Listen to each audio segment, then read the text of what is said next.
Assalamualaikum warahmatullahi wabarakatuh. Saya Rita Safira Mardatila dan rekan kami yang bernama Monica akan menyampaikan materi tentang analisis kebijakan pemerintah di masa pandemi. Selanjutnya akan dibacakan pada rekan saya. Pembahasan pertama yaitu COVID-19 yang bermula terjadi di Wuhan, Tiongkok dan mulai menyebar ke hampir seluruh dunia. COVID-19 adalah penyakit menular di mana sebagian besar orang yang terinfeksi akan mengalami penyakit pernafasan ringan hingga sedang. Orang yang lebih tua akan rentan terkena COVID-19. Sejak di awal tahun 2020, perkembangan penularan virus ini cukup signifikan karena penyebarannya sudah mendunia dan seluruh negara merasakan dampaknya termasuk Indonesia. Penyebaran COVID-19 pun semakin meluas ke seluruh dunia. Dengan adanya wabah ini, di negeri ini menimbulkan kekhawatiran di semua kalangan khususnya di masyarakat. Pemerintah Indonesia tidak hanya tinggal diam melihat lonjakan kasus COVID-19 ini. Pemerintah langsung mengambil langkah strategis untuk memutus rantai virus corona dengan menetapkan kebijakan-kebijakan untuk mengatasi COVID-19. Berikutnya adalah dampak pandemi di seluruh dunia. Dampak pandemi yang semakin meluas hampir di seluruh wilayah Indonesia, sehingga hal ini membuat dampak pada tertundanya kegiatan bagi beberapa program dan kegiatan yang berkaitan dengan belanja barang oleh kementerian atau lembaga. Maka dari itu, sebagai upaya untuk menangani dampak pandemi ini, pemerintah juga melakukan realokasi kegiatan dan anggaran pada kementerian atau lembaga dalam rangka mempercepat penanganan laju pertumbuhan COVID-19. Di Indonesia, dampak pandemi sangat mempengaruhi pertumbuhan ekonomi. Adanya kebijakan karantina kesehatan ataupun social distancing sangat berpengaruh terhadap aktivitas sektor pariwisata dan manufaktur sehingga menyebabkan pertumbuhan ekonomi melambat.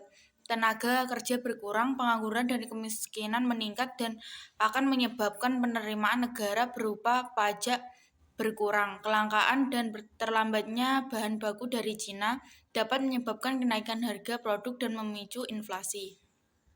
Untuk selanjutnya akan diteruskan oleh moderator.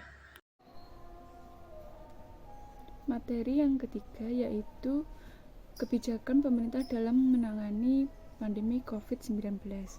Mengatasi permasalahan yang timbul akibat COVID-19 ini diharapkan tidak terlalu menekan defisit APBN. Oleh sebab itu, dibutuhkan strategi yang dapat membantu mengatur perekonomian saat ini. Peranan pemerintah dalam meningkatkan pembangunan ekonomi serta memacu pertumbuhan ekonomi, terutama di negara yang sedang berkembang, dilakukan melalui kebijakan moneter dan kebijakan fiskal. Menurut Nainggolan bahwa kebijakan moneter yang diambil harus selaras dengan kebijakan fiskal dalam meminimalisir dampak COVID-19 terhadap perekonomian nasional. Oleh sebab itu, otoritas moneter harus dapat menjaga nilai tukar rupiah, mengendalikan inflasi, dan memberikan stimulus moneter untuk dunia usaha. Diharapkan ada relaksasi pemberian kredit perbankan dan mengintensifkan penyaluran kredit usaha rakyat. Selanjutnya ada kebijakan fiskal. Kebijakan fiskal diartikan tindakan kebijaksanaan yang dilakukan oleh pemerintah yang berkaitan dengan pendapatan dan pengeluaran uang. Kebijakan fiskal negara Indonesia tercermin dalam anggaran pendapat belanja negara atau yang disebut APBN. Dalam APBN tersebut terdapat penetapan pemerintah mengenai alokasi dan distribusi keuangan negara. Mengingat urgennya bidang ini dalam pembangunan perekonomian negara.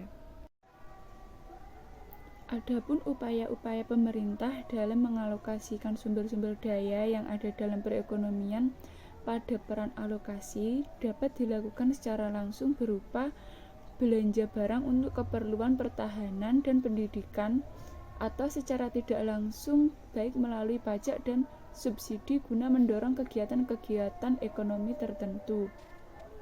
Peran alokasi ini tentunya sangat dibutuhkan terutama dalam hal penyediaan barang-barang publik agar tidak terjadi kegagalan pasar Karena di dalam sistem perekonomian suatu negara tidak semua barang dapat disediakan oleh swasta dan diserahkan melalui mekanisme pasar. Peningkatan belanja pemerintah ini dapat menjadi salah satu indikator keberhasilan dalam pelaksanaan peran pemerintah sebagai upaya untuk mengalokasikan sumber daya alam dalam perekonomian. Demikian penyampaian materi dari kelompok kami. Jika ada kurang lebihnya kami mohon maaf. Saya akhiri. Wassalamualaikum warahmatullahi wabarakatuh.